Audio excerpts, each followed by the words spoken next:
पलायन करके दूसरे राज्य में जाना पड़ता है शिक्षा के लिए, रोजगार के लिए।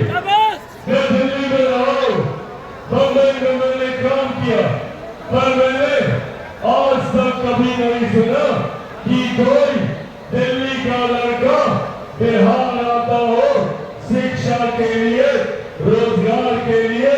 आप लोगों ने सुना क्या? कभी कोई बम्बई का लड़का या लड़की बिहार आया रोजगार के लिए? तो फिर क्यों सिर्फ हम बिहारियों को ही दूसरे राज्य जाना पड़ता है शिक्षा के लिए, रोजगार के लिए? मैं दिल्ली में देखता हूँ एम्स के सामने महिलाओं को, बुजुर्गों को 2-2 दिन, 4-4 दिन तक लाइन लगाकर खड़े रहते हैं स्वास्थ्य सेवा के लाभ के लिए।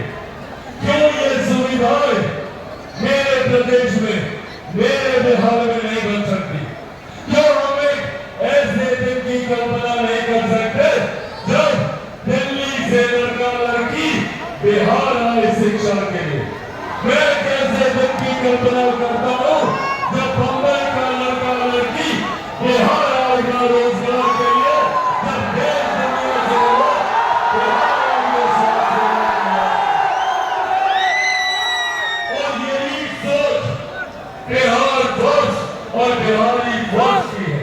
बिहार फर्स्ट, बिहारी फर्स्ट यही संकल्प के साथ आगे बढ़ा है कि न सिर्फ बिहार के युवाओं को बिहार में बेहतर शिक्षा मिले, बल्कि देश दुनिया से छात्र छात्राएं बिहार आए शिक्षा के लिए।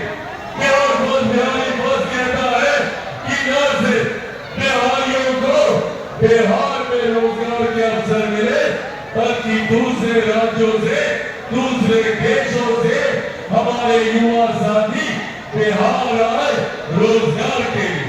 इस सोच के साथ बिहार बस, बिहारी बस आगे बढ़ रहा है। और ये जानना हम लोगों को जरूरी है कि क्या कारण है, क्या लगभग आजादी के 80 साल के बाद भी हमारा बिहार विकसित राज्य नहीं बन सकता? क्योंकि जब चुनाव आएंगे तो कई राजनीतिक दल, कई राजनेता आप लोगों के बीच आएंगे, विकास की बातें करेंगे, बड़ी बड़ी बातें करेंगे। तो पूछेगा उन लोगों से, पूछेगा कांग्रेस से, राष्ट्रीय जनता दल जैसी पार्टियों से कि भैया एक लंबा समय हम लोगों ने आपको दिया, कांग्रेस जैसी पार्टी को हम लोगों ने दशकों दिए आजादी के बाद बिहार को विकसित राज्य बनाने के लिए। राजद जैसी पार्टी को 90 का पूरा दशक हम लोगों ने दिया एक विकसित राज्य बनाने के लिए। तो क्या कारण है कि इतने वर्षों में भी ये लोग बिहार को विकसित नहीं बना पाए?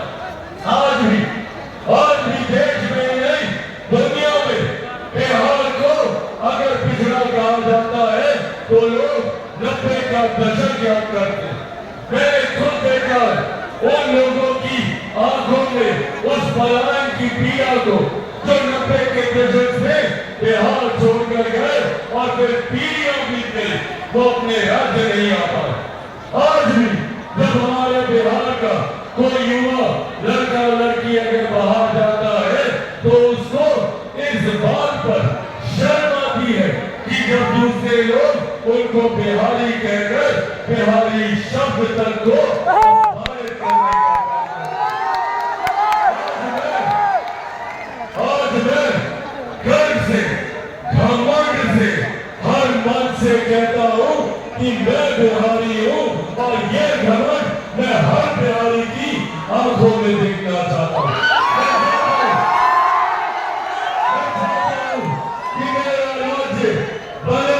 दूसरे राज्यों के सबसे विकसित राज्य बने। मैं चाहता हूं कि भारत के सबसे विकसित राज्यों की श्रेणी में हमारे बिहार का नाम आए। उस सोच के साथ, उस संकल्प के साथ चिराग पासवान आगे बढ़ने का काम करता है। और जब चिराग पासवान आगे बढ़ता है तो ये विपक्षी दल चिराग पासवान को समाप्त करने के लिए षड्यंत्र रचने का काम करते हैं। सोचते हैं कि चिराग पासवान को षड्यंत्र रचकर समाप्त कर देंगे। क्या क्या षड्यंत्र रचा? पहले इन लोगों ने सोचा कि चिराग पासवान को इसके परिवार से अलग कर दो, चिराग पासवान टूट जाएगा। नहीं टूटा चिराग पासवान।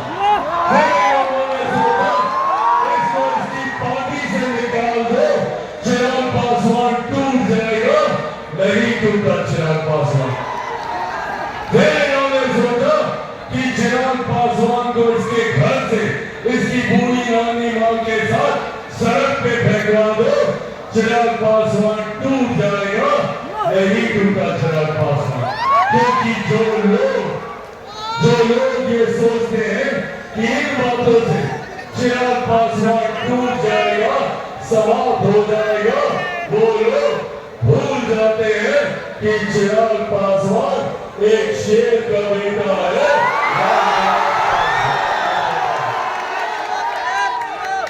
ना टूटने वाला हूं, ना झुकने वाला हूं, और डरता तो भाई मैं किसी से नहीं हूं।